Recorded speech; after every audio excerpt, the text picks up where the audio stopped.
Why was everyone staring at her like she didn't belong? The morning air still carried the chill of the ocean as the transport bus hissed to a stop beside the training compound. Rows of new recruits stepped down onto the asphalt, wide-eyed, nervous, pretending they were. The smell of salt, sand, and diesel filled the air, mixing with the faint tang of adrenaline. It was the start of another SEAL selection cycle, a crucible where dreams were either forged in pain or shattered beyond repair. Sarah Martinez stepped off the bus last. Her boots hit the ground softly, but the sound felt louder in her own ears. She straightened her back, squared her shoulders, and lifted her chin, a controlled calm masking the storm of nerves beneath. 23 years old, former Army medic, 2 tours in Afghanistan, and still, right now, she felt like an outsider walking into enemy territory. The eyes came first. Dozens of them. Some curious, some skeptical, a few hostile. She'd expected that. A woman showing up for SEAL selection was still enough to draw whispers, but she hadn't come here to make a statement. She'd come here to finish something that started long before this morning. The line of recruits snapped to attention as the door to the command building opened. Out stepped Commander Jake Sullivan, silver hair cropped close, uniform pressed to perfection, and an expression that could strip the confidence off anyone in a second. His gaze cut across the lineup, slow and deliberate, weighing every face, every stance. When his eyes landed on Sarah, they paused, just for a heartbeat, then moved on. He didn't say a word yet, but the silence spoke plenty. "Welcome to hell," his voice finally broke through, calm, deep, authoritative, carrying the weight of 2 decades of warfare and command. "For the next 24 weeks, this place will become your world. You will eat, breathe, and bleed discipline. You will either learn what you're made of, or you'll quit trying." A few recruits swallowed hard. No one dared to move. Sullivan began walking down the line. His boots struck the ground with the rhythm of a ticking clock, each step pulling the tension tighter. "The ocean doesn't care who you are," he continued. "It doesn't care about your background, your feelings, or your gender. It will break you if you let it. The only question is whether you'll break or bend." When he stopped in front of Sarah, she could feel the temperature drop. "Martinez," he said, reading her name tag.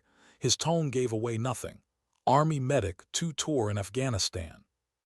"Yes, sir," she replied sharply. "Think you're tough enough for this?" Sarah met his eyes for the first time.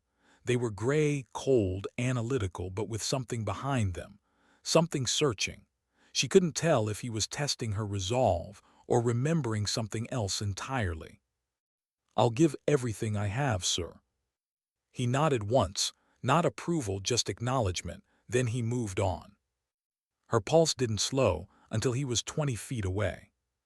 The rest of the day was a blur of sweat, shouting, and punishment, physical tests that made the lungs scream, obstacle courses that ate up skin, ocean swims that pulled the warmth out of bones, every second designed to strip away weakness and expose what was left. By evening, exhaustion clung to every recruit like wet sand. Sarah's body ached, her hands blistered raw, but she'd held her ground. She done better than most of the men, not that it mattered. Not yet. She sat alone in the mess hall that night, quietly eating her rations at the far end of a long metal table. The chatter of the others filled the room, loud, crude, relieved laughter after surviving day one. None of them included her. "Guess they're letting anyone in now," a voice muttered nearby. Another snicker followed. "Heard they had to put up special showers for the ladies." Sarah kept her eyes on her tray. She'd been through this before, the jokes, the tests, the dismissive tones. She didn't need to respond. The best revenge was endurance. Then a tray slammed down across from hers. Kevin Walsh. Broad-shouldered, smug grin, the kind of recruit who thought leadership meant volume. "So Martinez," he said, leaning forward. "What's your story? Couldn't hack it in the Army. Decided to try the real military." She lifted her gaze slowly, her voice level. "I served 4 years, 2 in combat. I'm here to serve at the highest level possible." Walsh chuckled. Oh, this isn't about serving. This is about making headlines, right? The first female SEAL, write a book, sell a movie, maybe get yourself a medal while you're at it. The surrounding conversation quieted. Others were listening now, waiting to see what she'd do. Sarah set down her fork, folded her hands, and said evenly, I'm here for the same reason you are. To become the best warrior I can be. He smirked. We'll see about that. Out here, if you can't pull your weight, people die. She stood, calm, controlled. Then I guess we both better make sure that doesn't happen. And she walked away, heart pounding but face unreadable. Behind her, someone muttered, she's got guts. Someone else laughed. But even the laughter sounded uneasy now. That night, lying on the thin bunk in the barracks, Sarah stared at the ceiling and thought of the desert, the heat, the chaos, the moment that had changed everything. The convoy, the explosion, the faces she couldn't save. She still dreamed about them sometimes, the screams, the dust, the smell of burning metal. And one face in particular, the man who'd pulled her from that overturned medical truck, the man who'd saved her life and never made it back. Captain David Sullivan. She hadn't said his name aloud in years, but she carried it inked into her skin, buried under the sleeve of her uniform. A small tattoo, hidden but heavy with memory, a caduceus entwined with wings, and beneath it a date she'd never forget. March 15, 2009. By week 3, the numbers had thinned. 43 had started, only 28 remained. Muscles broke, spirits snapped, and exhaustion claimed the rest. Sarah stayed barely. Her body hurt constantly. Her hands were raw, her eyes stung from salt and sand. But she'd learned to survive not by being the loudest but by being precise, efficient, controlled, every movement calculated, every word measured. But Walsh, he wasn't done. His taunts had changed shape. Less open now, more subtle. Small sabotages, quiet digs. He'd learned to skirt just under the instructor's radar to make her stumble without ever leaving proof. Commander Sullivan saw it all, from a distance. He didn't interfere, not yet. Because this wasn't just training for Sarah.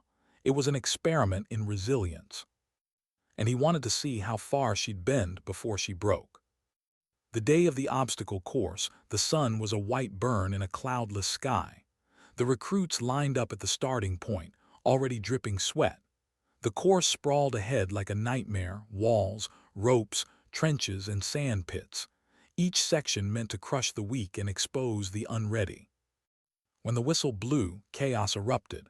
Sand sprayed, ropes swayed, bodies collided. Sarah hit the first rope climb and focused on form, lock, pull, breathe, repeat. The world narrowed to rhythm.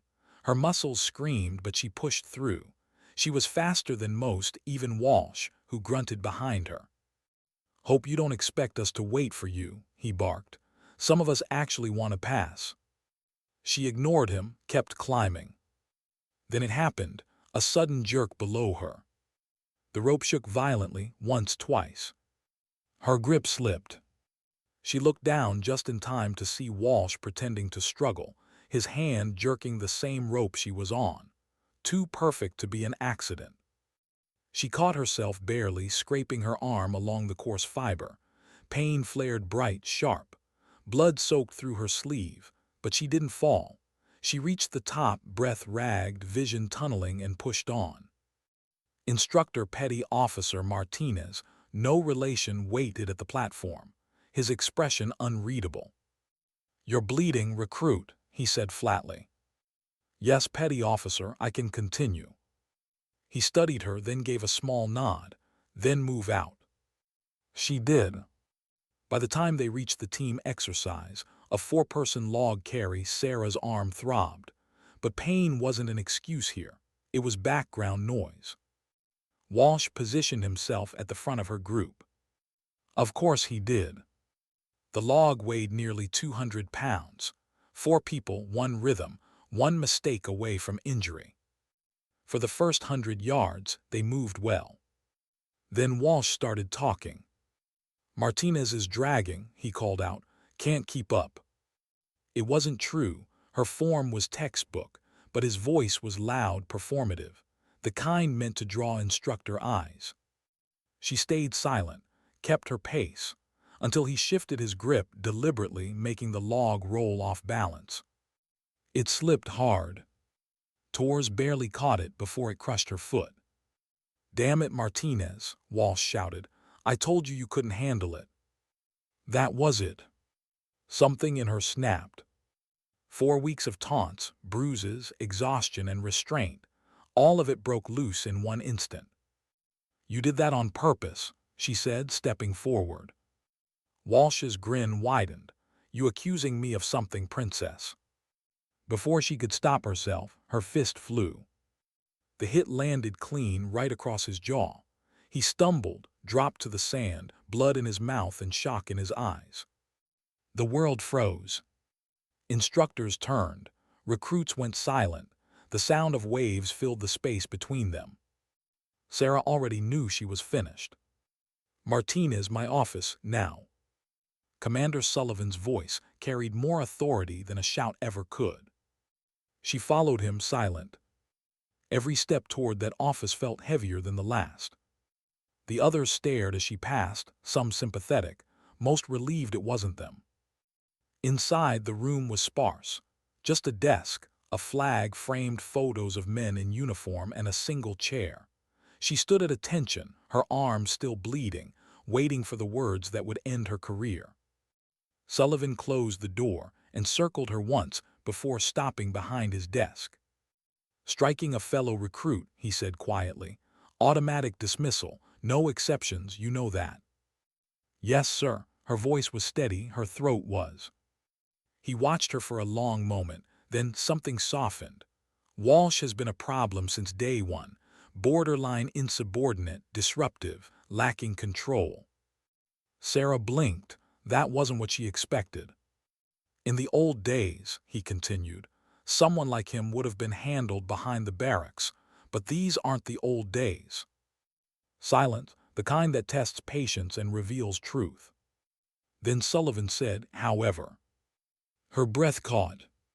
"There are regulations allowing discretionary authority in cases of self-defense or protection of unit integrity." He gestured toward the chair. "Sit down, Martinez." She hesitated, then obeyed. "Tell me about Afghanistan," he said. The question hit her like a wave. Out of nowhere, she swallowed hard. "Sir."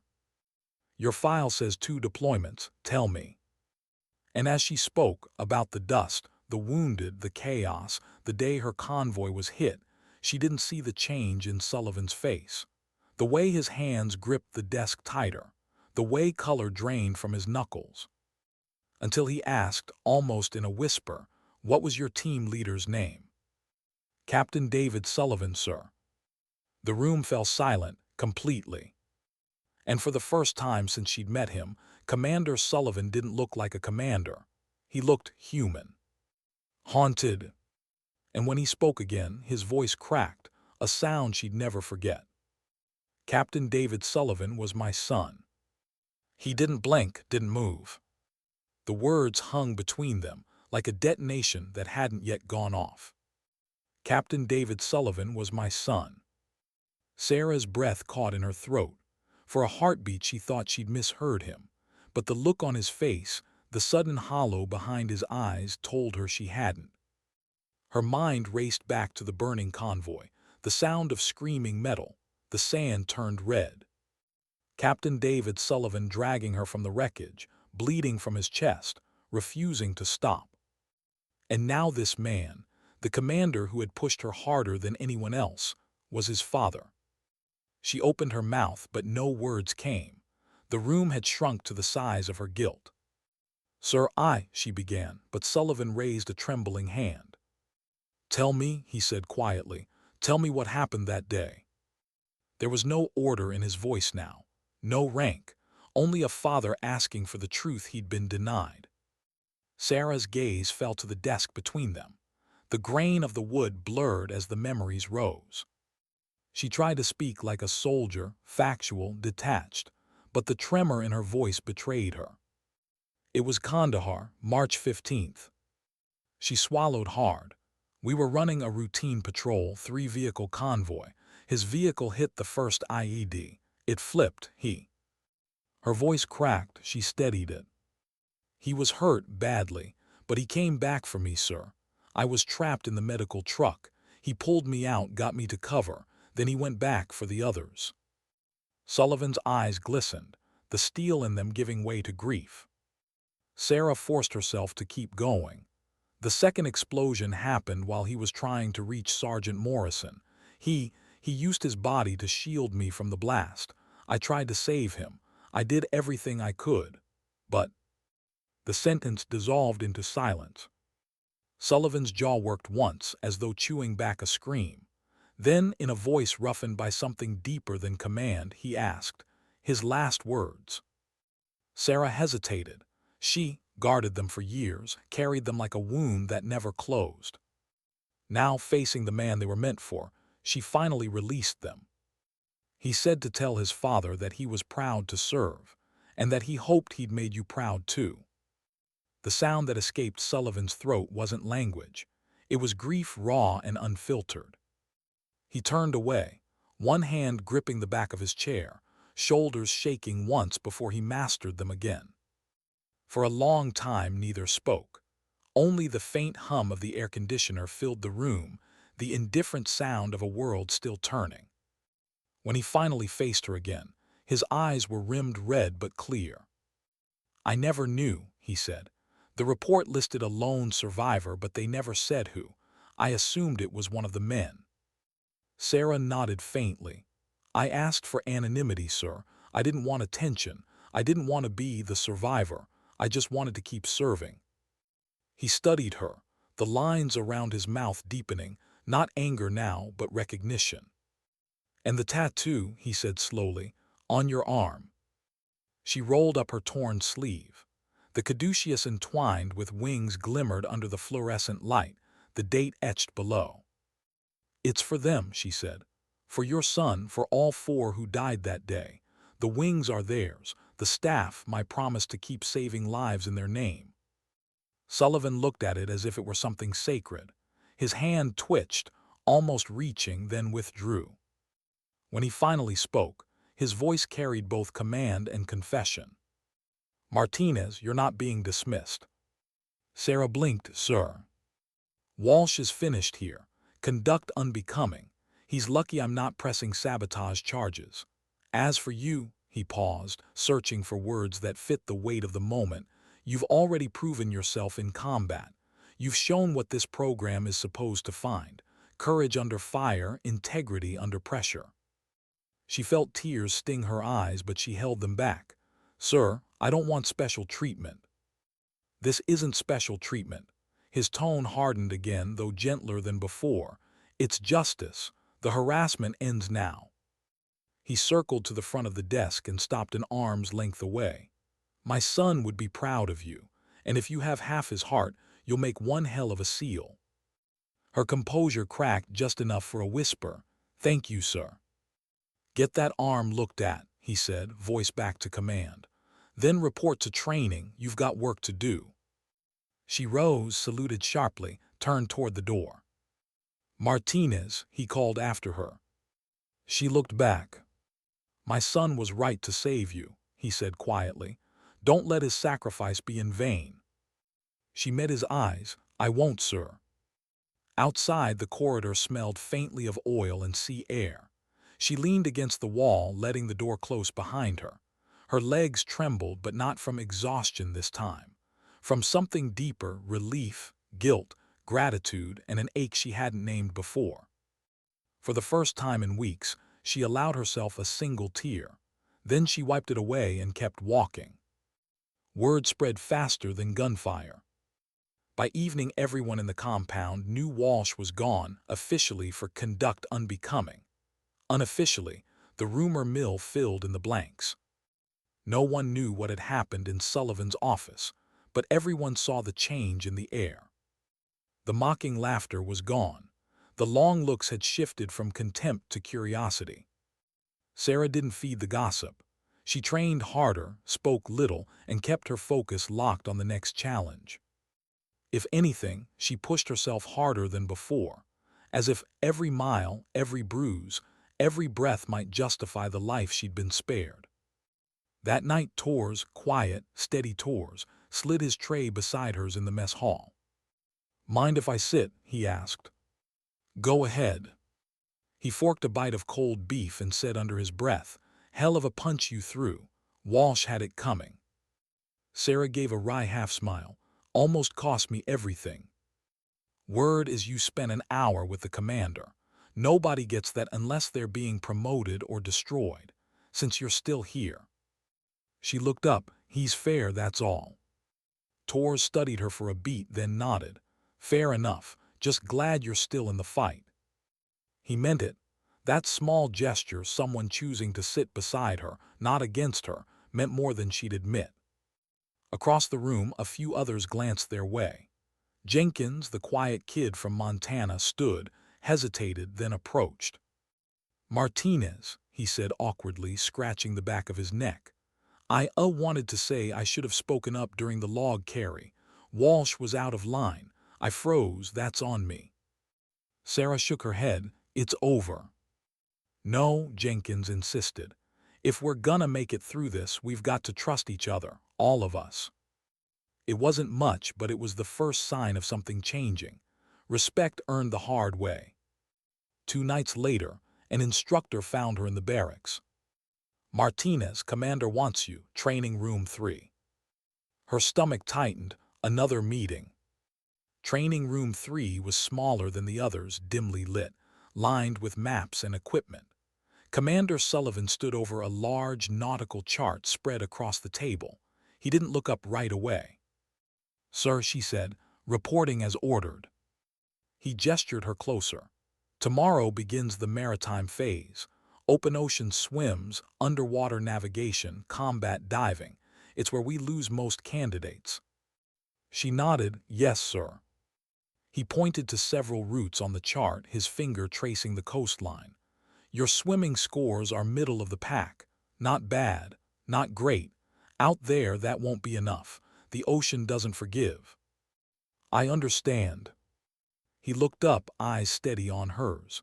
"You'll get no special consideration. In fact, I'll be harder on you than anyone else." She met his gaze.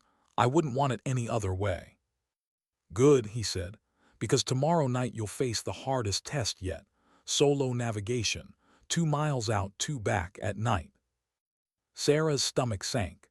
She'd heard rumors about the solo swim, candidates quitting mid-course, panic attacks in black water, hallucinations from exhaustion. Some never finished. "No lights, no safety net beyond the Overwatch boat," Sullivan continued. "Only a compass and your head. You lose either, you're done." "Yes, sir." He studied her face a moment longer. "My son," he said quietly, "was an exceptional swimmer. Even he struggled with night navigation. Remember that." The room felt colder suddenly, as if the ocean itself had seeped through the walls. "It's not about speed," he added. "It's about mental endurance. When the dark closes in and your brain starts screaming to quit, that's when you find out who you are." Sarah nodded slowly. "I'll be ready." "I believe you will," he said. And for the first time, the faintest trace of a smile touched his face, fleeting, paternal, gone in an instant. The next day passed like a countdown to something inevitable. They drilled in the pool, practiced underwater compass work, memorized emergency procedures. But every recruit knew the pool was just rehearsal. The real test waited out there, the vast, merciless Pacific. By sundown, the candidates loaded onto the small boats that would take them to the drop zone. The wind carried the scent of salt and diesel. The horizon was an unbroken line of black. No one talked. Sarah adjusted her wetsuit, checked her compass one last time. Her heartbeat thudded against her ribs in slow, heavy strokes. When the crew chief called her name, she stepped to the edge. The sea looked like liquid glass, swallowing the faint starlight. "Martinez, you're up." She nodded once, rolled backward off the boat, and the world disappeared into cold. The shock stole her breath. She surfaced, gasped, found her bearing. The boat was already fading into the darkness behind her. Ahead, nothing but the unseen. She began to swim, one stroke at a time, each pull a decision to keep going, each breath a promise she refused to break. And as the black water closed around her, the echo of Sullivan's voice followed her into the deep. When the dark closes in, that's when you find out who you are. How long had she been swimming? Time meant nothing out here. Only rhythm, breath, and the endless sound of water folding over itself in the dark. Sarah's arms sliced through the black surface, steady but trembling. The Pacific stretched in every direction, featureless, merciless, infinite. There was no horizon, no moon, no sense of up or down, just the whisper of waves and the beating of her own heart echoing inside her ears. She glanced at her compass. A faint green glow marked her heading, northwest, 2 miles out, 2 back, simple on paper, but out here simplicity meant nothing.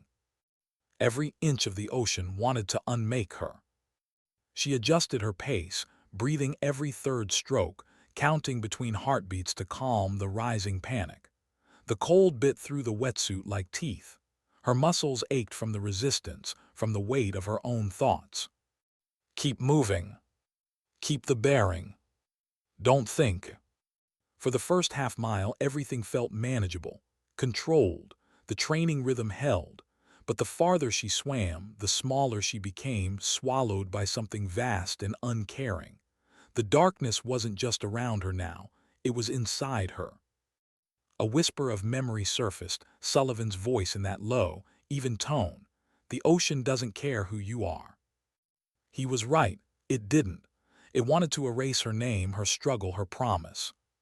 But she kept going. Halfway to the marker, fatigue began to slip its fingers around her shoulders. The water pressed heavier, her strokes slowed, her breathing grew shallow. She stopped to check her compass, only to realize she'd drifted off course. A degree, maybe 2. It didn't seem like much, but in the open ocean, a few degrees could mean miles lost. "Damn it," she whispered, treading water. The boat was long gone behind her. The silence out here wasn't peace, it was absence. A living void that listened but never answered. She corrected course and swam harder, forcing herself to ignore the growing burn in her shoulders. Somewhere ahead, a faint glimmer appeared, the buoy light marking the objective. Relief cut through her exhaustion like a blade. She reached it at last, clinging to the cold metal, breathing hard. The waterproof container was there, just as briefed. She unhooked it, clipped it to her harness, and turned back toward the invisible shore. That's when it hit her, the true test wasn't getting there. It was getting home. The horizon was gone, the darkness had deepened. And somewhere beneath her, the ocean moved with unseen life. She began the return swim. Each stroke felt heavier now, her body colder, her mind louder. Thoughts came like whispers from the deep, old voices she thought she'd buried. "You don't belong here. You're slowing them down. They'll never see you as one of them." She clenched her jaw. "Shut up, swim." A current pushed against her, subtle but constant, as if the sea itself wanted her to turn back. Her limbs grew numb. The world narrowed to a rhythm. 1, 2, breathe. 1, 2, breathe. Minutes passed, maybe hours. She couldn't tell anymore. Then something brushed her leg. It was light, fleeting, but real. She froze, treading water, heart hammering. The rational part of her brain whispered kelp. The primal part screamed shark. The black water offered no answer. She kicked once hard, forcing herself forward. The cold had teeth now, biting deeper, dulling her senses. Fear crept in, a slow poison that numbed reason. You survived Afghanistan, she told herself. You survived explosions and fire. You can survive this. But war had solid ground beneath her feet. This was nothingness. She swam, and swam, and the darkness whispered back. The fog came in without warning. One moment the stars above were faint but visible, the next they vanished. A white curtain wrapped around her, swallowing sound and distance. Sarah stopped, treading water. The air tasted wet and metallic. She could hear the ocean breathing around her, but the direction was impossible to judge. She raised the compass to eye level. The needle flickered, wavered, then stilled. Her heading held, east by southeast. She trusted it because trust was all she had. Stroke after stroke, she fought the current, ignoring the cramps blooming in her calves.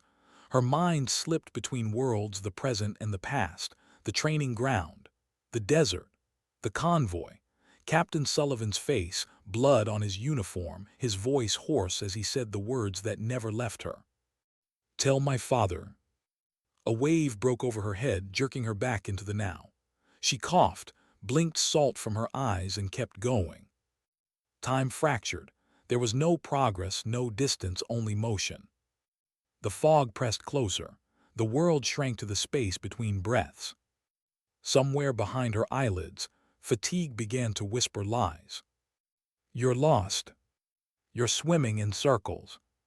You'll never find the shore." Her strokes faltered, her hands trembled. Cold had become pain now, deep, bone-anchored pain. She knew the signs: early hypothermia, slowed reaction, slurred thoughts. She stopped again, floating on her back to rest. The stars were gone. The fog glowed faintly, reflecting her own headlamp's dim light, turning the air into milk. For a moment she wanted to stop fighting, just close her eyes, drift. The ocean was cold, but it was quiet and so tempting. Then she saw them. 4 faces, not real but real enough. Morrison, Chen, Bradley, and Captain David Sullivan. They looked at her from the darkness, not accusing, not forgiving, just waiting. Her pulse spiked. "Not yet," she whispered to them. "I'm not done." She flipped back over and started to swim again. 20 minutes later, the fog thickened into blindness. Her compass needle jittered erratically, maybe from magnetics, maybe from her shaking hands. She couldn't trust it anymore. So she did what every soldier learns when the instruments fail. She trusted instinct. Dead reckon the direction. Stay consistent. Move forward. The current shoved against her again. She fought it. Her muscles screamed. Her lungs burned. Her thoughts fractured into flashes. A small house, her childhood home in Texas. Her mother's laughter. A folded flag handed to her years later. A convoy rolling into the desert. Fire, smoke, a hand pulling her free. Then darkness again. She barely realized she was crying until the salt burned her lips. Not fear, not pain, something deeper, a promise. She remembered Commander Sullivan's words, "My son was right to save you." That was the moment that saved her.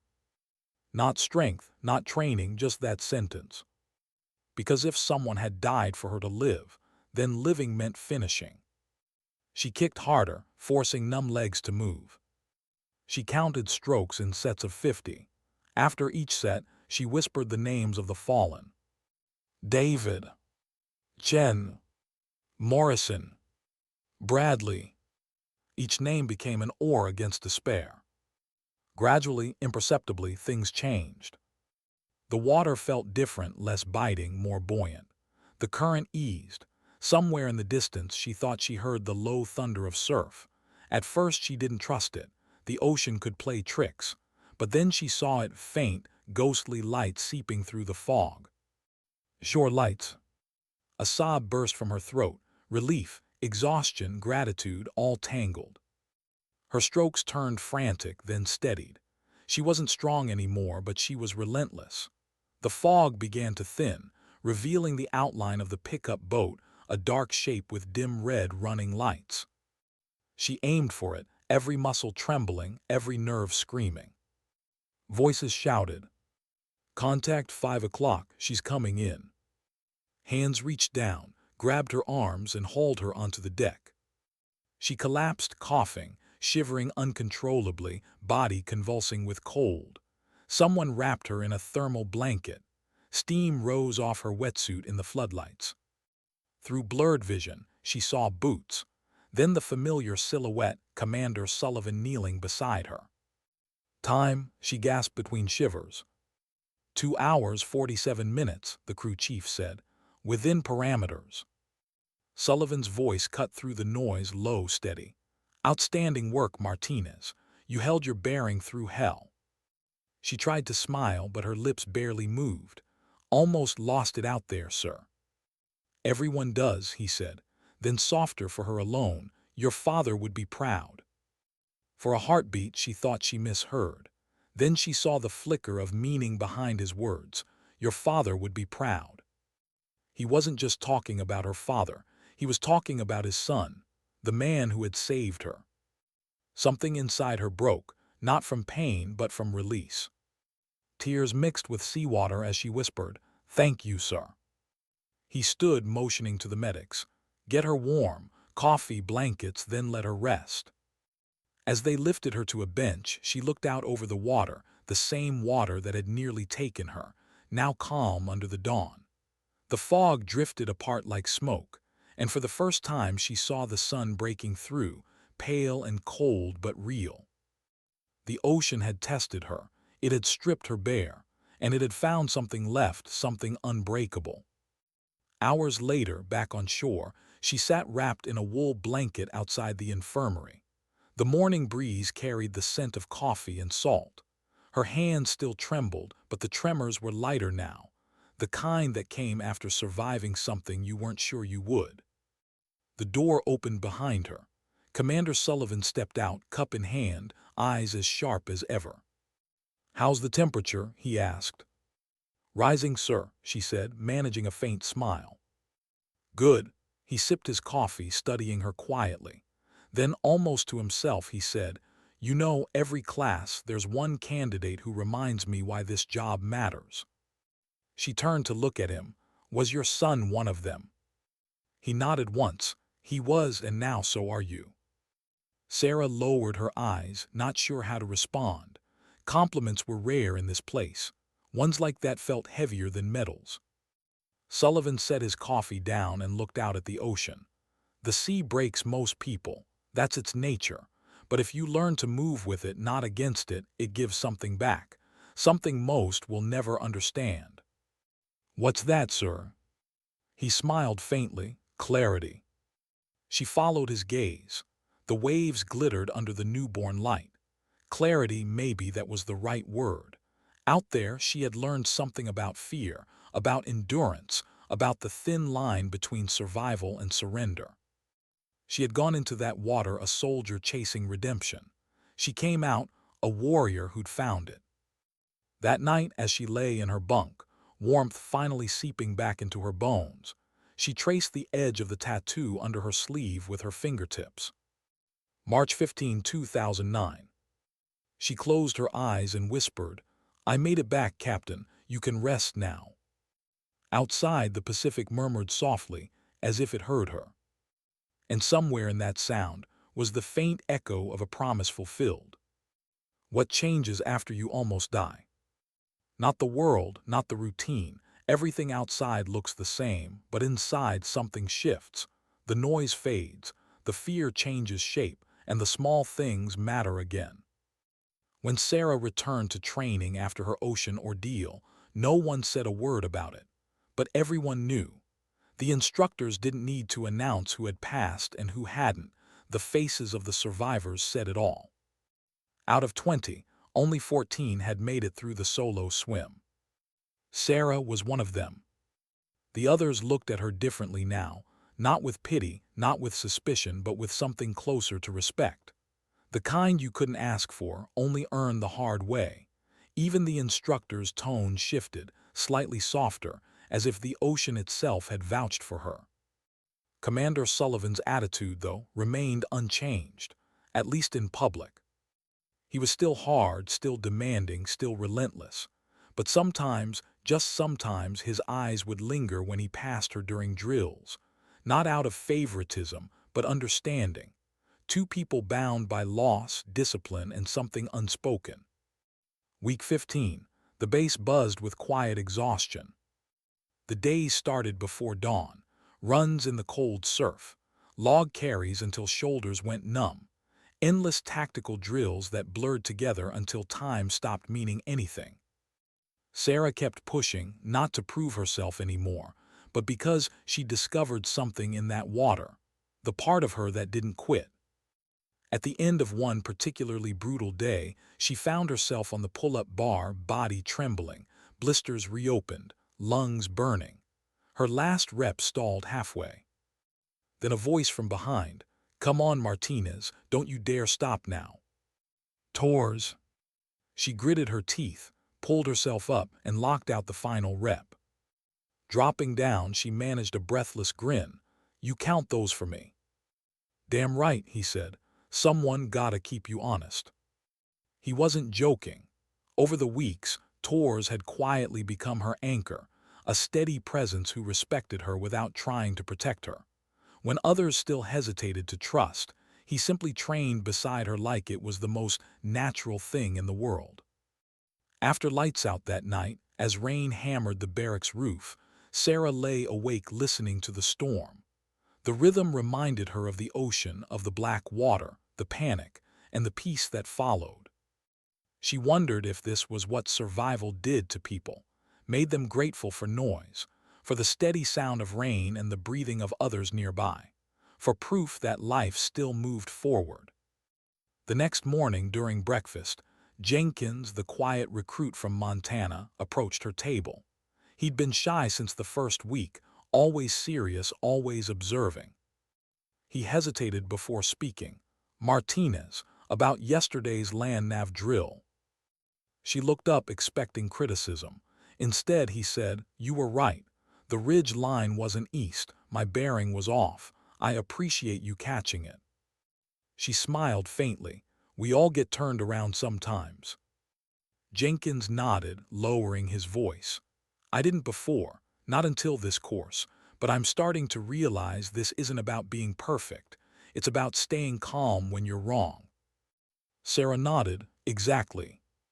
He hesitated again, then added, "You know, when Walsh was here, people were looking for you to fail. Now, they're looking to you for cues." That caught her off guard, to me. "You've been through hell and didn't break. People notice that." He left before she could answer. She sat there thinking about it. The girl who had arrived terrified, doubted, mocked somehow she'd become someone others watched. It didn't feel like pride. It felt like responsibility. 2 weeks later, she was summoned again. "Martinez," barked Petty Officer Martinez, the instructor. "Commander wants to see you, training room 3. Her stomach tightened. That room had a way of meaning something. When she entered, Sullivan was again standing over a map table. But this time it wasn't nautical charts, it was a terrain layout. Hills, valleys, perimeter lines. He looked up. "We're entering the final phase." She nodded, "Yes, sir." "This one's different. No physical tests. No classroom evaluations. It's a mission. A simulation designed to replicate real combat conditions." She stepped closer, eyes scanning the map. The island terrain was marked with red and blue zones. "San Clemente?" she asked. "Good eye," he said. "Naval training ground. You'll be inserted by water, infiltrate, observe a target, gather intel, and extract undetected." Her pulse quickened. This was it, the culmination of everything. He continued, "You'll operate in a 5-person team. Torres is team lead. Jenkins, Rodriguez, and Chen are with you." "Understood." The mission lasts 72 hours. Sleep deprivation, sustained exposure, and constant risk of detection. You'll be judged on performance, cohesion, and decision-making. He paused, folding his hands. "It's also the last thing standing between you and the Trident." Sarah met his gaze. "I won't let you down." "Don't," he said, then softer. "And Martinez, I'm not just testing your skill anymore. I'm testing your restraint. Out there, you'll be exhausted, hungry, scared. Mistakes happen when emotions take over. Keep your head clear. That's how my son led. That's how you'll survive." His tone made her straighten a little taller. Yes, sir. He studied her for a long moment, as if weighing something invisible between them. Then, almost as an afterthought, he would have liked you, you know. Sarah blinked, sir. David, he respected quiet professionals, the ones who spoke through actions. He turned away, ending the conversation. You're dismissed. She saluted and stepped out, heart heavy with something she didn't have a name for: respect, sorrow, and maybe peace. The final phase began at sunset. The ocean was calm that night, an illusion. Beneath its surface, currents shifted like unseen hands. Sarah and her team sat in silence on the transport boat, the smell of salt thick in the air, the horizon painted in shades of dying gold. Commander Sullivan's voice carried over the engine noise as he stood at the bow, addressing both teams of candidates. This is it, the last test, he said. You've been broken down, rebuilt, and tested in every way imaginable, but what happens next separates soldiers from ghosts. You'll enter enemy territory, gather what you came for, and disappear. No traces, no mistakes. His gaze swept the deck, sharp, proud, deliberate. When his eyes met Sarah's, the contact lasted a heartbeat longer than the rest. Trust your training, he said. Trust your team, and remember, the mission always comes first. He stepped back, the engines roared, the boat surged forward. They hit the drop zone at 2200 hours. The sky was ink black, moonlight barely a whisper across the waves. Time to earn it, Torres muttered as they slipped into the water. They swam the last mile in perfect formation, 5 shadows gliding through liquid night. The surf broke quietly against the rocky shoreline. They emerged, dripping and silent, immediately blending into the terrain. Sarah moved with instinct now. The rhythm of motion and breath, weight distribution and situational awareness, all second nature. They advanced inland, navigating by map and compass, until they reached a ridge overlooking the target, a small compound surrounded by floodlights and roving guards, a perfect replica of a foreign forward outpost. They set up the observation post, concealed among rocks and brush. Jenkins unpacked his scope. Chen began setting up surveillance devices. Rodriguez checked comms. Torres whispered, guard rotation every 2 hours. Same force, same route, sloppy. Sarah scanned the perimeter through her binoculars. Medical tent near the east wall. Power generator close to it. Vulnerable point if this were real. Good eye, Torres said. Hours passed in silence, punctuated only by static breaths and distant footsteps. They took turns on watch, documenting patterns, sketching layouts, cataloging personnel. Rain came without warning, cold, relentless, soaking them to the bone. Rodriguez cursed softly under his breath as cramps seized his leg. Sarah reached over, hands steady, working through muscle compression techniques she'd learned long ago in Afghanistan. He whispered, didn't know medics were magicians. Just practical, she said, you'll be fine. The simple exchange grounded them all, a reminder that even in simulated missions, human fragility was real. By dawn, they had 24 hours of data and 6 hours of rest divided between them. Exhaustion painted every face, but focus remained sharp. The second night nearly broke them. At 200, a patrol came closer than expected, flashlights sweeping across the ridge. The beams danced dangerously close to where Sarah lay flat under a tarp, face pressed into the mud. She didn't dare blink. The light passed inches from her cheek, paused, then moved on. Only when the footsteps faded did she breathe again. Jenkins whispered, that was too close. Torres exhaled slowly. We hold, mission continues. The rest of the night passed in a blur of adrenaline and silence.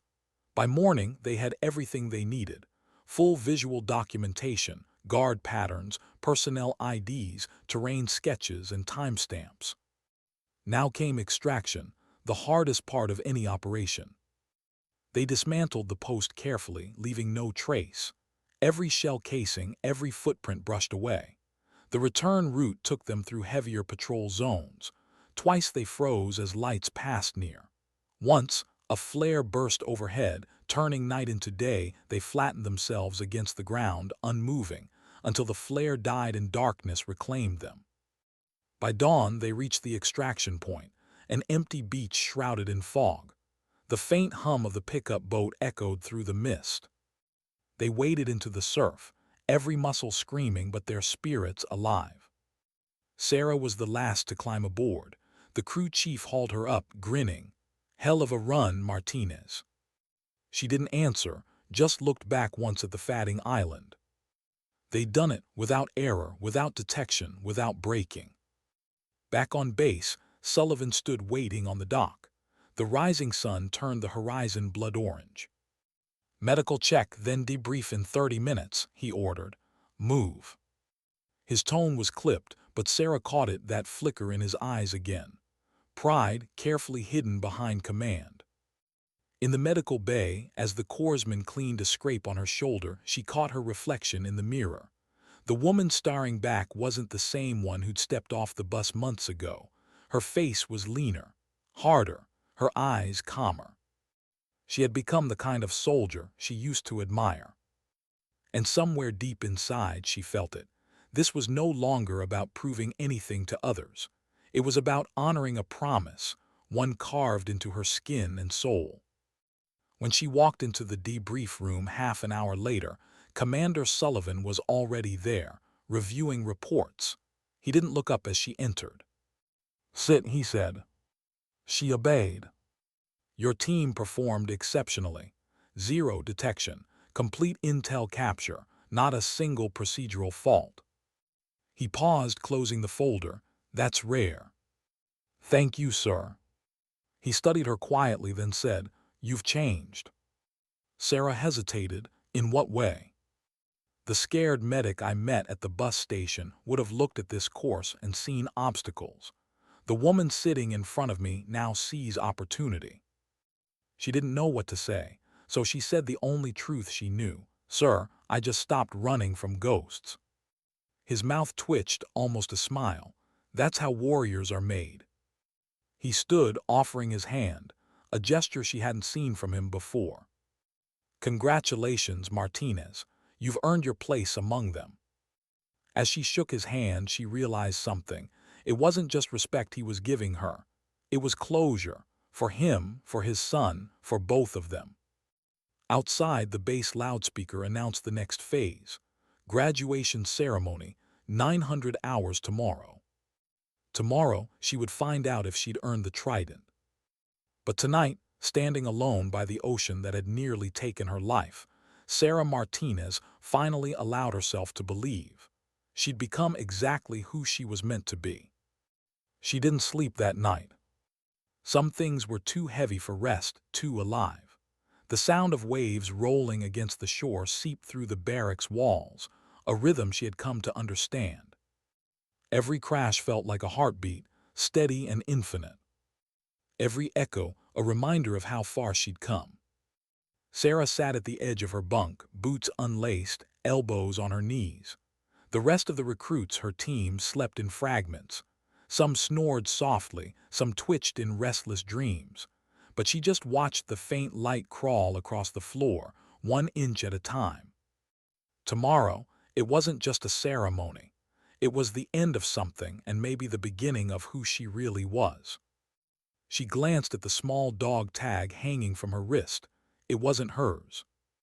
It was Captain David Sullivan's. She carried it since that day in Kandahar, long before she knew who his father was. She had found it near the wreck, buried in dust and soot. It had felt wrong to leave it behind, like leaving part of him there. Now it was the only thing that truly linked her past to her present. She tightened her fingers around it and whispered, "You were right, Captain. The fight was worth it." Outside, dawn broke slow in gold. Graduation morning. The parade ground shimmered in early light. Flags rippled in the sea breeze, the smell of salt and gun oil drifting through the air. Rows of recruits stood shoulder to shoulder, Uniforms pressed sharp, boots gleaming, faces carved with fatigue and pride.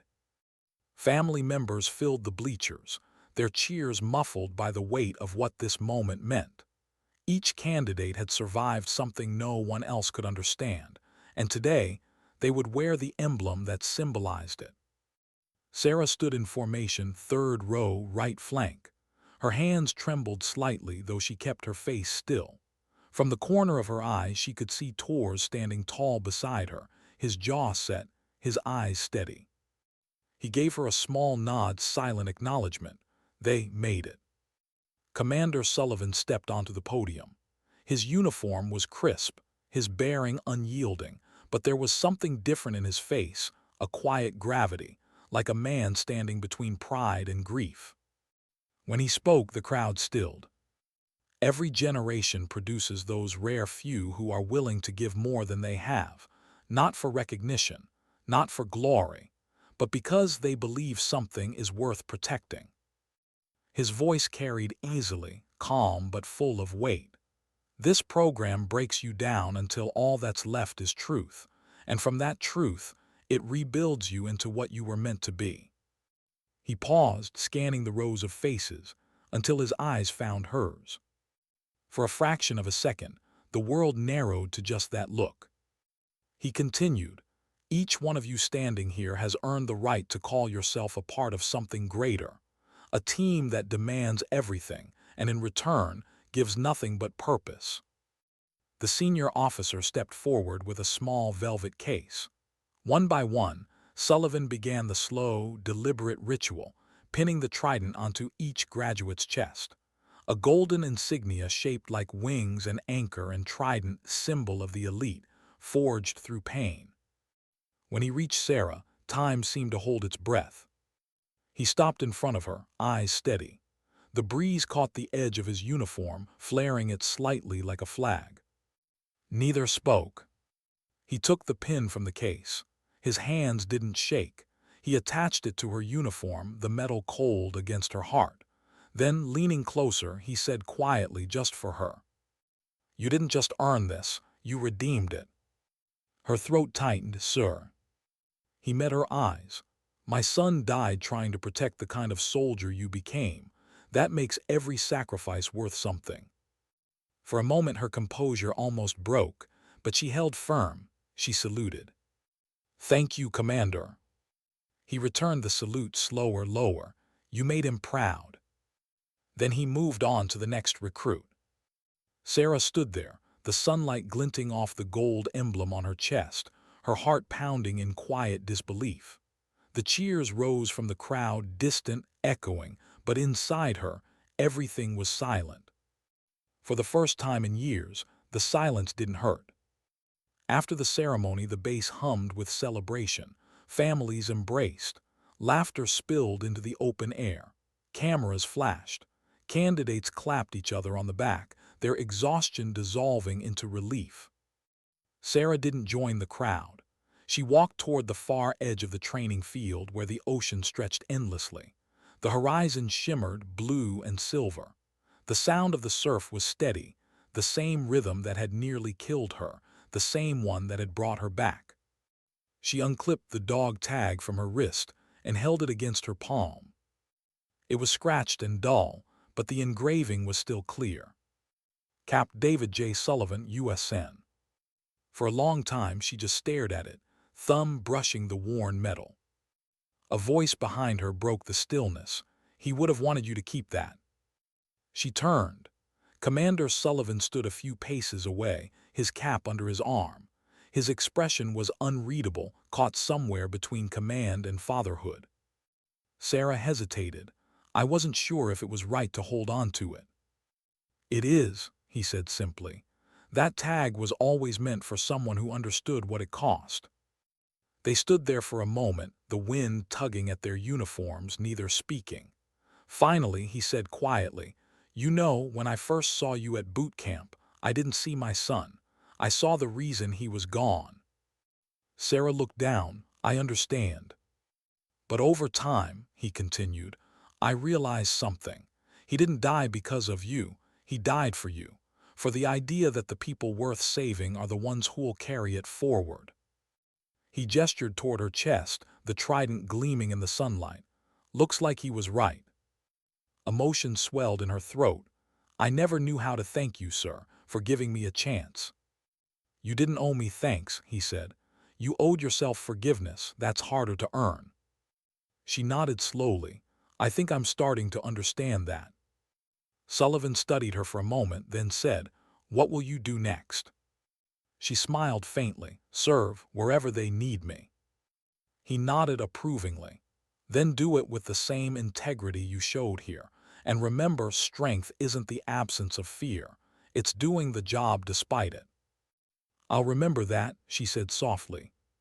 He offered a small smile, the kind that doesn't reach the mouth, only the eyes. Then he turned to leave, pausing once before walking away. Martinez, he said without turning back, sometimes dignity doesn't speak, it simply acts. She watched him disappear across the parade ground, a man who had lost a son but found meaning again.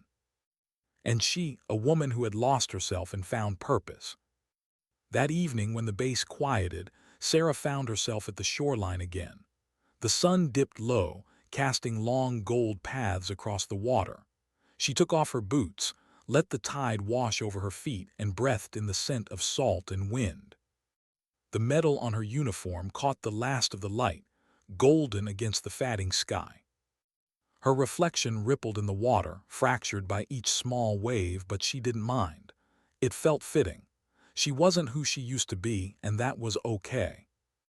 She reached into her pocket and pulled out a small folded note, creased, worn, stained by time. Captain Sullivan's handwriting, salvaged from her medic pouch years ago. The words were simple.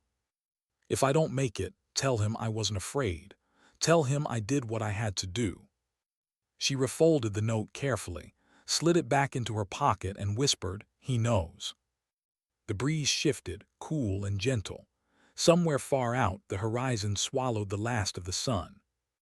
And for the first time, Sarah Martinez smiled, not out of victory but peace. Later that night, Torres and Jenkins found her sitting by the fire pit behind the barracks. A few graduates gathered around, passing tin mugs of coffee, laughing about the near misses and the sleepless nights. Torres sat beside her, quiet night. She nodded, best kind. He glanced at the trident on her chest. Looks good on you. She smiled, feels heavy. It should, he said, means you earned it.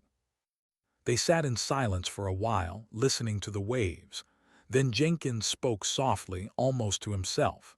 You know, when we started this course, I didn't think you'd last a week.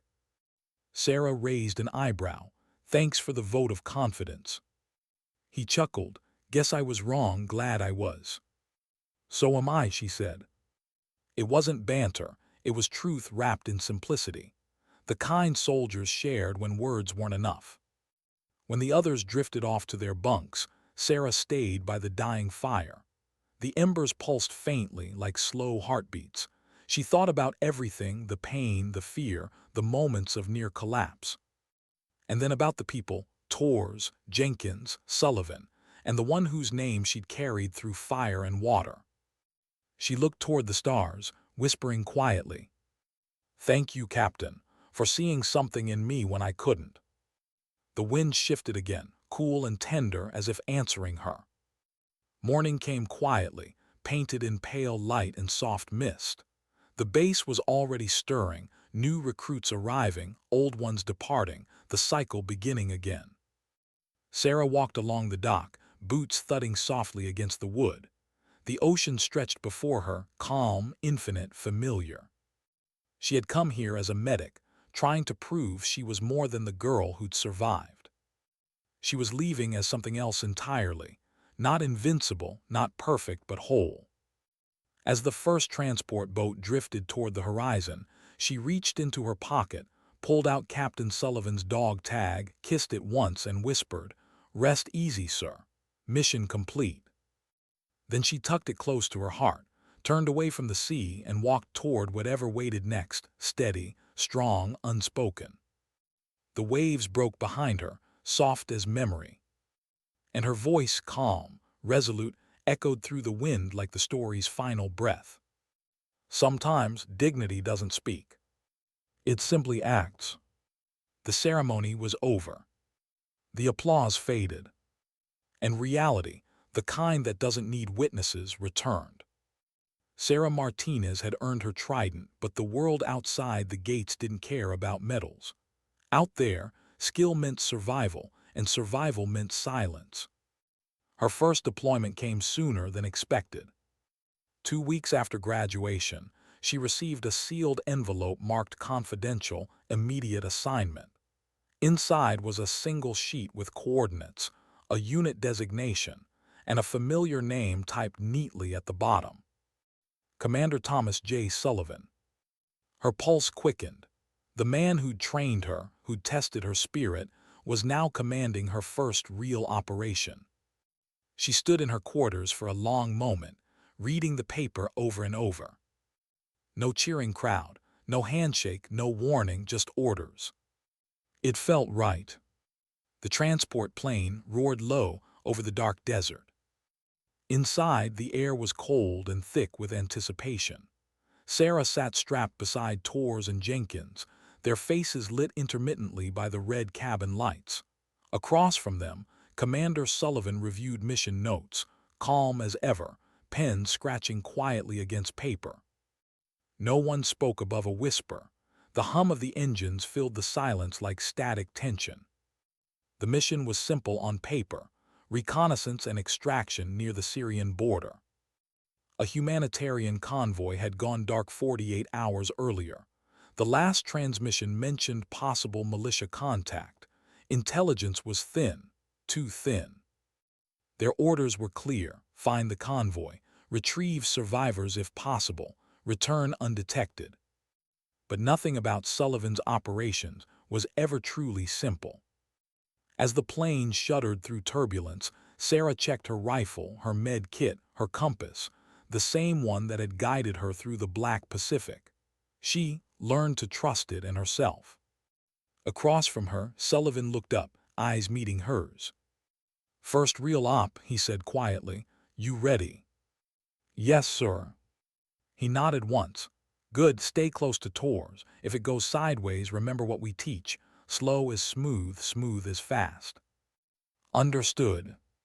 He studied her for half a beat longer, then added softly, "And Martinez, don't carry ghosts into combat. They'll slow you down." The engines dropped pitch. Red light flickered to green. 2 minutes, the crew chief shouted. Sullivan's voice was calm, steady. "Check gear, final comms." They rose in unison, one unit moving with fluid precision. The back ramp opened, revealing the night vast, empty, alive with the hum of wind. They landed under moonlight. Sand whispered beneath their boots as they formed up. The desert stretched endless, silver dunes rolling like waves frozen in motion. In the distance, faint black smoke coiled against the sky. "Convoy, that way," Torres said, scanning his GPS. 2 clicks northwest. They moved low, silent, weapons ready. Each footstep seemed to echo for miles. Sarah felt the heat of adrenaline settle behind her ribs, not panic, not excitement, but awareness. The kind you only felt once you knew what could go wrong. They reached the first wrecked vehicle before dawn. The truck had been flipped, its metal scorched, bullet holes stitched across the side like a signature of chaos. The ground around it was littered with casings and footprints, too many to count. Sullivan knelt beside the burned chassis, fingers brushing over the soot. "Ambush," he murmured. "Classic L-shaped formation. They were boxed in before they even reacted." Sarah moved to the rear of the vehicle. The smell hit her first, charred fuel and iron. She closed her eyes briefly. "That smell never left you." "Bodies?" Torres asked. She shook her head. "None, either taken or fled." Sullivan rose. "We follow the tracks." Hours passed. The sun climbed, brutal and indifferent.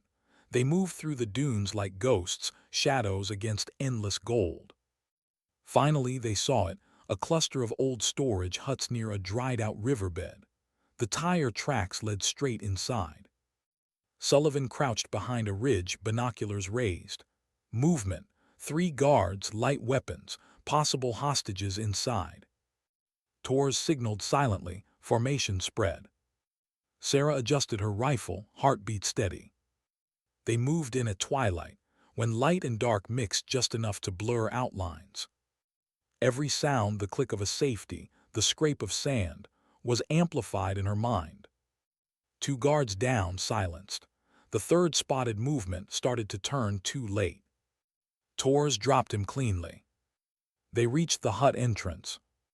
Sullivan signaled to breach. Sarah led the way, pushing through the warped metal door, weapon up, eyes scanning. Inside, dim light flickered over terrified faces. 3 civilians, 2 wounded, 1 too still. She lowered her weapon, crossing quickly.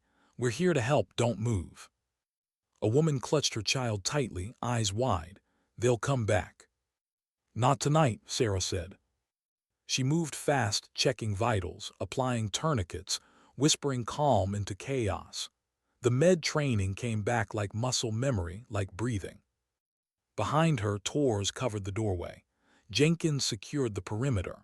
Sullivan stood guard, every sense attuned to the desert outside. When she finished stabilizing the wounded, she turned. "Ready for extraction, sir." Sullivan nodded, signaled the bird.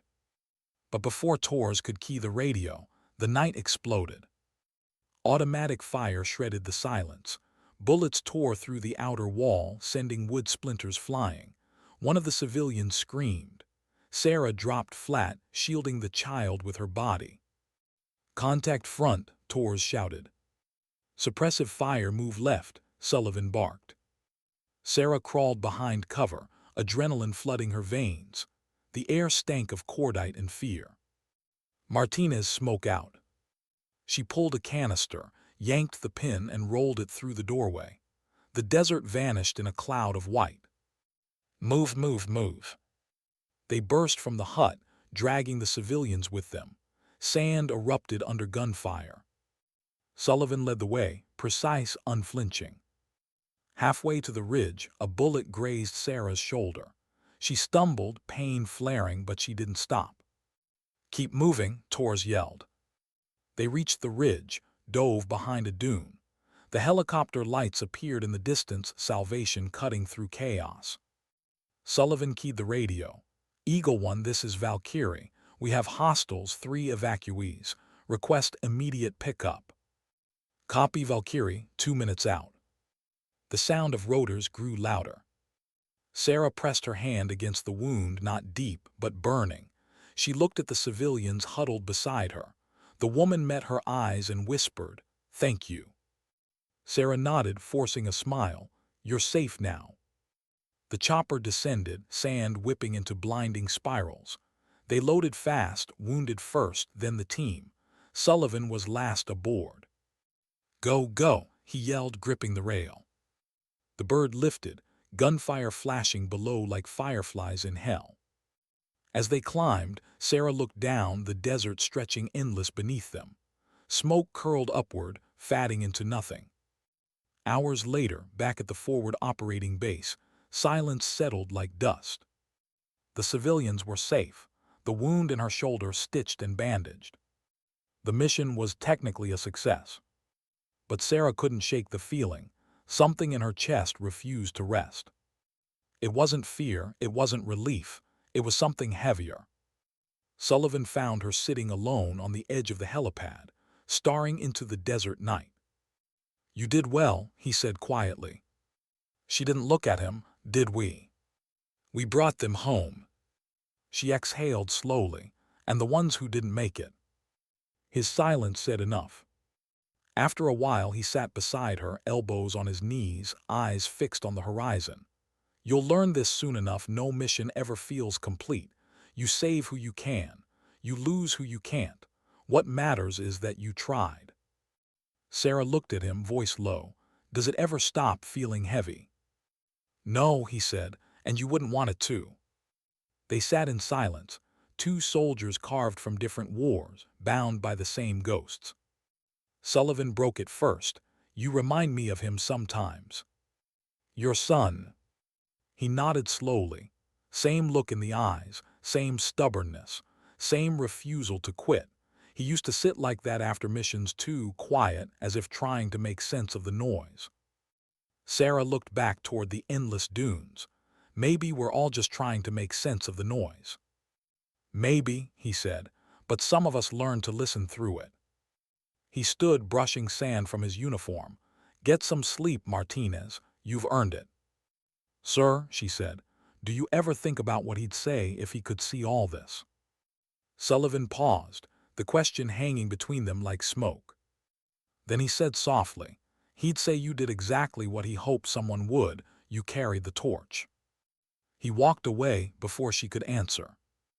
Later that night, Sarah sat alone in her bunk, the hum of the generator steady in the background.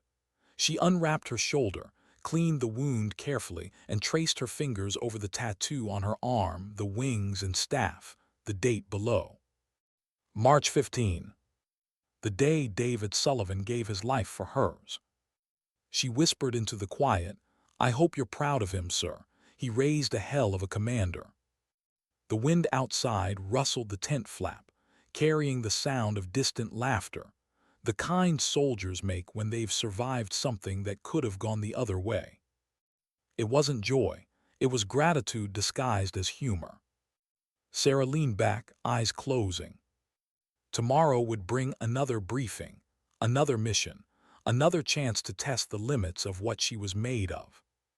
But tonight, just for a moment, she allowed herself to feel human again. The ache in her shoulder, the hum of the desert, the faint pulse of her heartbeat, all reminders that she was still here. Still alive. Still carrying the promise she'd made years ago. The promise to live for those who didn't. Outside, Commander Sullivan stood alone by the landing pad, watching the desert under starlight. In his hand, he held a letter, one written years ago in his son's handwriting. The edges were worn, the ink faded, but he knew every word by heart.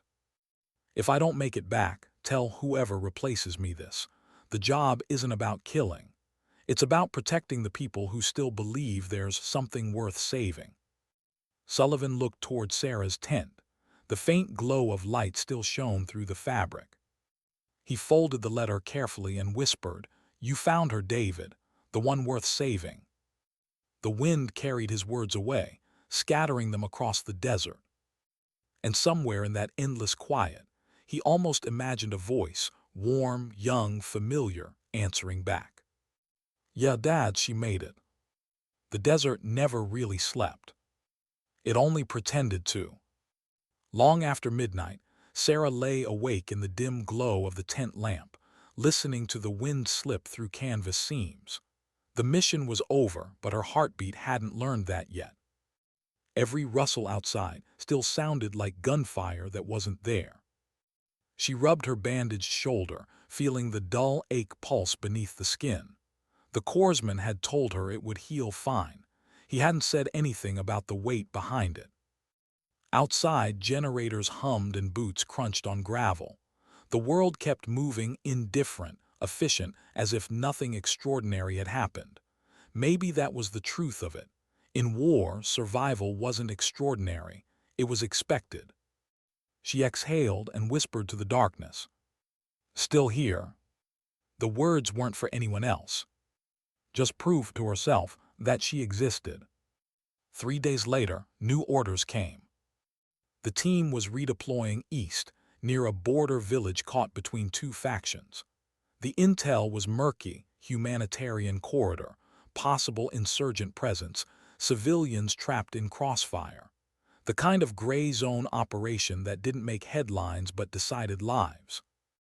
Briefing at 500. Departure at dawn. In the briefing room, Sullivan's voice cut clean through the haze of fatigue. Rules of engagement strict. No shots unless fired upon. Objective: secure civilians, clear corridor for evac convoy. We're there to protect, not provoke. He looked around the room, gaze hard but calm. "Remember, discipline is what separates us from them." Sarah nodded, scribbling notes. She'd been on the right side of rules long enough to know that sometimes the hardest thing wasn't following orders, it was knowing when to question them. They moved at sunrise, 5 figures blending with the terrain, the heat already building. The air smelled of dust and diesel, the horizon shimmered. When they reached the outskirts, the village was silent. Too silent. Crumpled buildings leaned against each other like exhausted giants. Smoke curled lazily from somewhere deeper inside. A dog barked once, then nothing. Tors whispered, "Feels wrong." Sullivan raised a hand, "Halt." Then in a low tone, "Split teams. Martinez with me." They advanced down a narrow alley, weapons ready but lowered. The sand crunched softly underfoot. Shadows shifted in doorways, movement or memory. It was hard to tell. A faint cry broke the stillness. High-pitched, human, child. Sarah froze. The sound came again from inside a half-collapsed house to their left. Sullivan motioned, "Clear it." She moved first, stepping through the broken frame, scanning corners, heartbeat quick and sharp. Inside, debris coated everything. Furniture overturned, walls pocked with shrapnel. The cry came again, muffled beneath rubble. She dropped to her knees, hands digging through plaster and dust. A small hand emerged trembling, caked in dirt. Then a face. A boy, maybe 6, eyes wide with shock. "Got him," she called. She pulled him free, pressing 2 fingers to his neck, pulse faint but steady. He clung to her sleeve with surprising strength, whispering something in Arabic she couldn't understand. "It's okay," she said softly. "You're safe." Sullivan crouched beside her, scanning the room. "We need to move. This place isn't stable." She nodded, lifting the boy into her arms. He weighed almost nothing. As they stepped back into the street, gunfire cracked in the distance, short bursts, closer than comfort. Sullivan's voice snapped through the comms. "Tors status." "Contact North Sector," Tors shouted back. "Unidentified militia, multiple shooters." Sullivan cursed under his breath. "Martinez, take the kid to cover behind that wall. Do not engage." She ran, clutching the child tight. Bullets pinged off metal somewhere behind them. The boy whimpered, burying his face against her vest. "Stay down," she whispered, crouching low behind a stone barrier. Her mind raced, "Return fire. Move."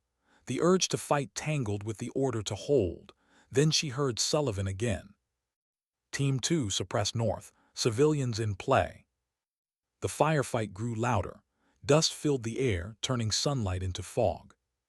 Sarah glanced down at the boy, his lips pale, eyes dazed. Blood stained his leg, seeping through torn fabric. "Damn it." She ripped open her med pack, worked fast, gauze, pressure bandage, steady hands even as the world screamed around her. When she looked up again, Sullivan was signaling from across the street, "Move east, regroup." She nodded, cradled the boy, and sprinted through the alley. They found temporary refuge inside an abandoned shop. The windows were blown out, the floor slick with sand. Sullivan radioed updates while Sarah tended the wound. The boy clutched her hand weakly. "Mama," he whispered. "She's coming," Sarah said, a lie she prayed wasn't one. Outside, the firefight began to fade, then silence. Tor's voice crackled over comms. "Area clear. 3 hostiles down, civilians accounted for, all friendlies green." Sullivan exhaled. "Copy, hold position. We're bringing 1 minor wounded." He turned to Sarah. "We move in 5. But she wasn't listening. The boy's pulse was fatting. She pressed harder, whispering to him, Arabic words she barely remembered from training, anything that sounded like comfort. His eyes fluttered, then closed. "No," she breathed, "stay with me." She started CPR, hands precise, rhythm steady. She didn't think, didn't feel, only counted. 1, 2, breathe. 1, 2, breathe. Sullivan crouched beside her, silent. He didn't stop her. He knew what it meant to try, even when it was too late.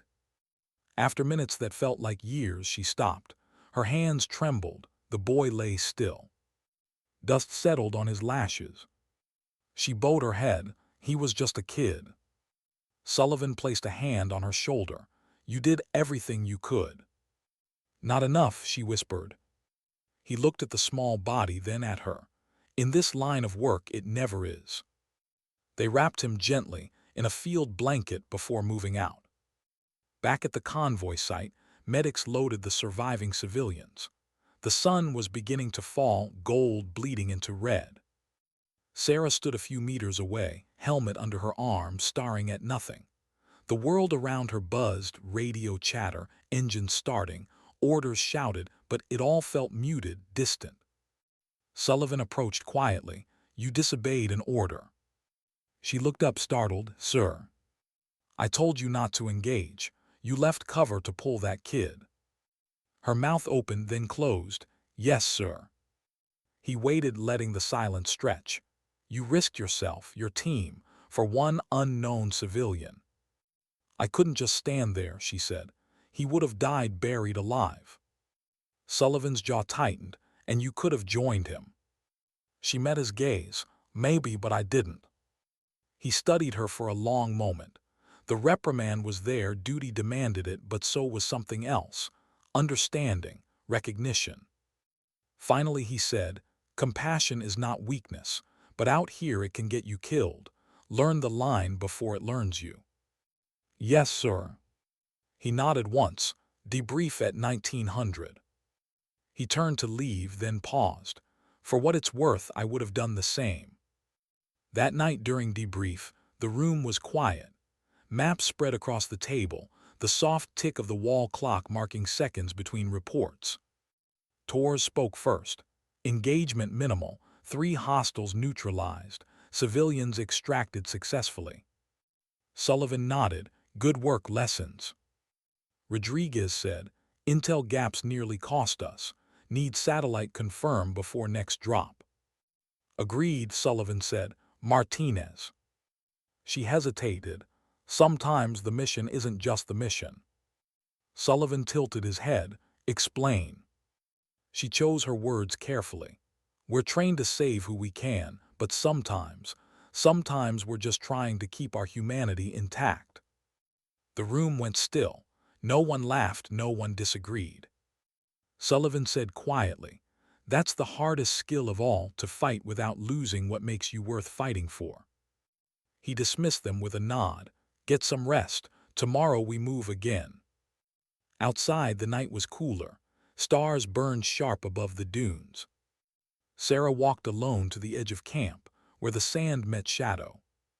She dug a small hollow in the ground, placed the boy's blood-stained cloth inside, and covered it gently. No ceremony, no words, just a moment of silence. When she stood, she whispered, for every child who never had a choice. The wind carried the words away. From a few meters behind her, Sullivan's voice came softly. He'd have liked that. She turned. He was standing with his hands in his pockets, looking at the horizon. I didn't hear you, she said. You weren't supposed to. He nodded toward the makeshift grave. You gave him something most never get, dignity. She looked down. Feels like so little. He shook his head. Sometimes little is all we have. They stood in silence, 2 soldiers framed against an endless sky, bound by loss that wasn't the same but felt identical. After a long pause, Sullivan spoke again. You're learning faster than I ever did. I make mistakes, she said. So did he, Sullivan replied softly. That's how I knew he was human. The stars shimmered above them, millions of silent witnesses to wars, mercy, and everything between. Later, back in her tent, Sarah opened her field journal. She hadn't written in months, not since the night swim, but tonight felt different. The words came slow, uneven, but honest. Today I broke a rule. I saved one life and lost another. Maybe both were meant to happen. I keep thinking about what Commander said, that compassion isn't weakness. Maybe that's the only strength that matters. She closed the notebook, tucked it beneath her pillow, and lay back. The hum of the desert returned, steady, forgiving. and before sleep claimed her, she whispered a line that felt like prayer. Mercy doesn't need medals. It just needs courage. Outside, a faint wind moved through the camp, quiet, constant, the kind that carries stories farther than voices ever could. Some missions change your life. Others remind you why you're still alive. A week after the border operation, the team received new orders. This one felt different from the start. Shorter briefing, fewer details, tighter tone. Operation Glass Veil. Objective: intercept high-value targets crossing a disputed zone before dawn. Secondary objective: verify a rumored hostage, American journalist. Sullivan's expression during the briefing said it all. It wasn't about intel. It was about timing, and timing in war meant risk. Sarah sat across from him, nodding the way his jaw tightened as he spoke. This wasn't just another mission. It was a test, not of skill, but of conviction. Extraction window is narrow, he said. No time for backup. We go in silent, we come out invisible. Anyone we meet between friend or foe, we deal with as necessary. The words "as necessary" carried a weight she couldn't ignore. Torres leaned forward. Rules of engagement, sir. Sullivan hesitated. Situational. That was code for no clear line. They moved at midnight. Helicopters dropped them 5 miles outside the target zone. No lights, no noise. Just the wind and the dark. The ground below was thick with fog and tension. The terrain was rough, jagged hills, narrow ravines, the kind of landscape that swallowed sound and breath alike. They advanced in 2 columns, eyes sweeping through night vision green. Sarah took point with Torres. The world glowed in shades of ghostly light, every movement amplified by the quiet. They reached the edge of a compound just before 200. Through her scope, Sarah counted 6 hostiles lightly armed, a makeshift camp, and in the center a small metal cage. Inside, movement. Visual on the hostage, she whispered. Sullivan's voice came through the comm. Confirm ID. She zoomed in, dirt-streaked face, torn shirt, eyes barely open. Male, mid-30s, beard overgrown, definitely American. Confirmed, she said, alive. Sullivan's tone changed, sharper now. Then we move. Martinez, you and Torres take the left flank. Quiet entry, no noise. They began their approach, one slow step at a time, every sound measured, every shadow checked. When they were close enough to hear the guards' conversation, Torres whispered, "On my mark." But before he could signal, something shifted. One of the guards turned too soon, saw movement, raised his weapon. The moment snapped. Gunfire erupted, muffled, sharp, controlled chaos. Sarah dropped to a knee, sighted, fired once. Target down. Torres moved next to her, covering right. Within seconds, the camp was silent again, 6 hostiles down. Clear, Torres called. Sullivan's team advanced from the ridge. Secure the hostage. Sarah ran to the cage, knelt beside the man. Hey, you're okay, we've got you. His eyes fluttered open. US, he rasped. Yeah, she said softly, you're going home. She cut the lock, helped him to his feet. He was weak, shaking, malnourished, but alive. Then a sound in the distance. Engines, multiple. Torres cursed under his breath. We've got company. Sullivan's voice snapped. Move now, East Ridge. They moved fast, dragging the hostage between them. The engines grew louder, trucks, maybe 2, maybe 3, armed reinforcements. Gunfire erupted behind them, wild, angry, closing fast. Bullets kicked up dirt near their feet. Sarah pushed the hostage ahead, yelling over the noise. Keep going, don't stop. They reached the ridge, steep, rocky, exposed. The only way out. Torres started climbing first, pulling the hostage up with sheer will. Sullivan covered from below, firing in controlled bursts. Martinez, move. She turned, saw him still at the base, firing, reloading, unmoving.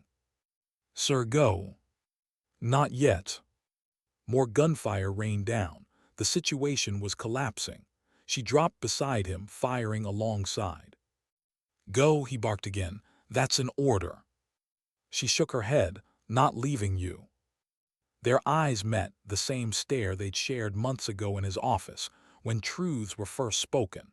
Only this time, no words needed.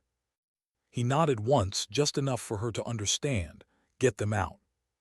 She fired a final burst, then climbed, breath ragged, hands bleeding on jagged rock. Tors reached down, pulled her the last few feet. The helicopter appeared in the distance, a low hum cutting through chaos.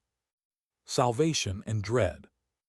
Below, Sullivan was still firing, keeping the enemy pinned, covering them.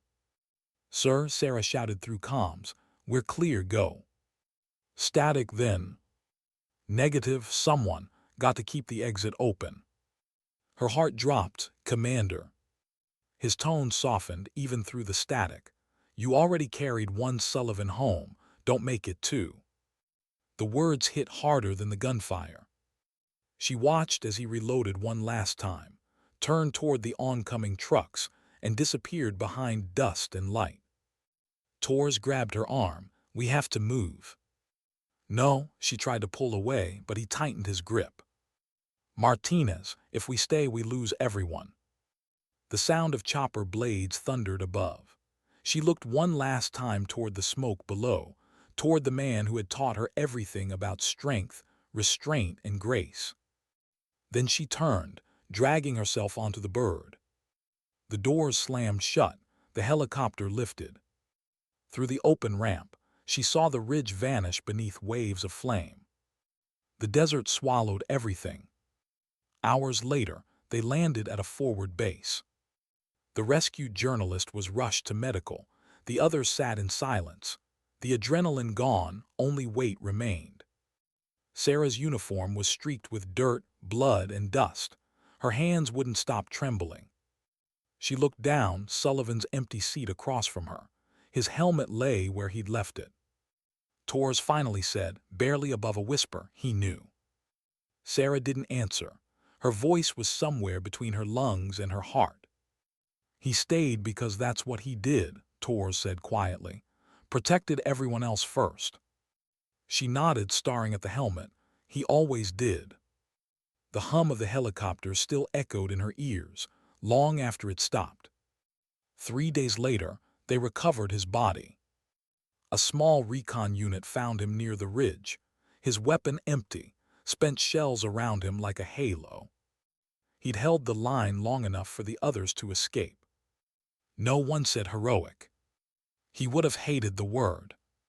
At sunrise, they buried him on base, no press, no speeches, just soldiers standing in rows.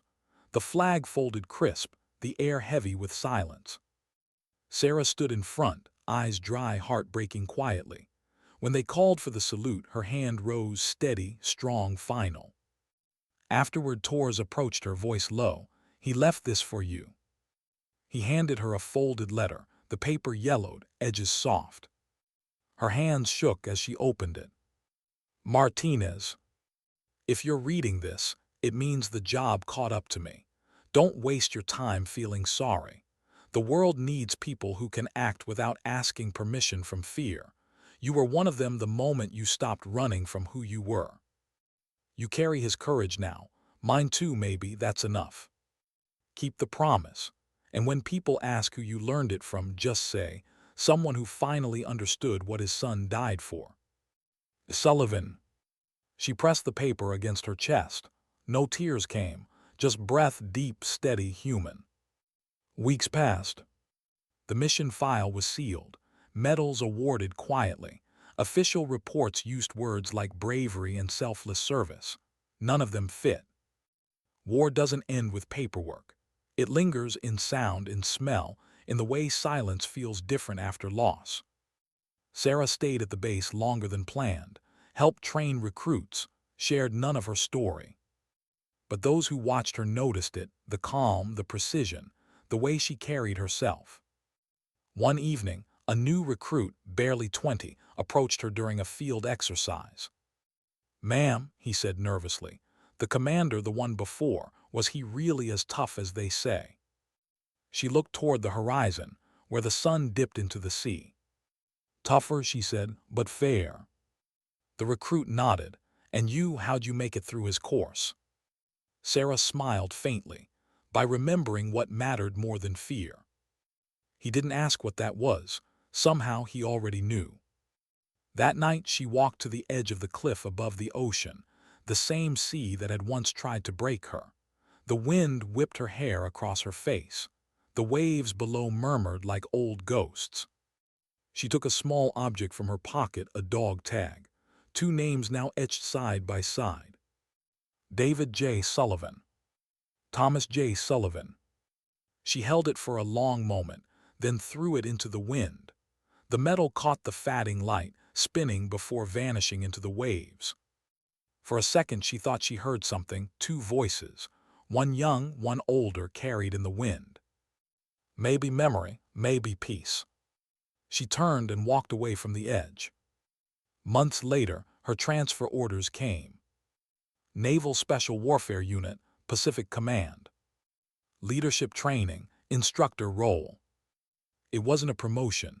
It was something quieter, a torch passed on. On her last morning at the base, she stood alone by the flagpole as dawn broke.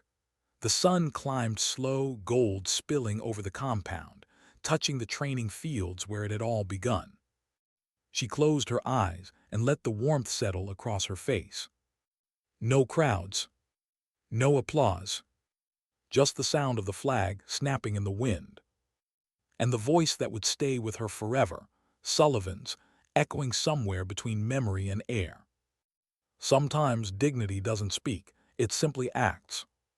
She smiled, a small, tired, unshakable smile. Then she picked up her pack, slung it over her shoulder, and walked toward the waiting transport. Not looking back. Not needing to. The ocean glimmered behind her, quiet, eternal, unchanged. But she wasn't the same. She never would be. And as the engines roared to life, her reflection flashed briefly in the window, the medic who became a SEAL, the survivor who learned to forgive, the soldier who carried 2 ghosts and found her peace between them. Then the sound faded into the wind, and the horizon, wide, bright, and infinite, opened before her.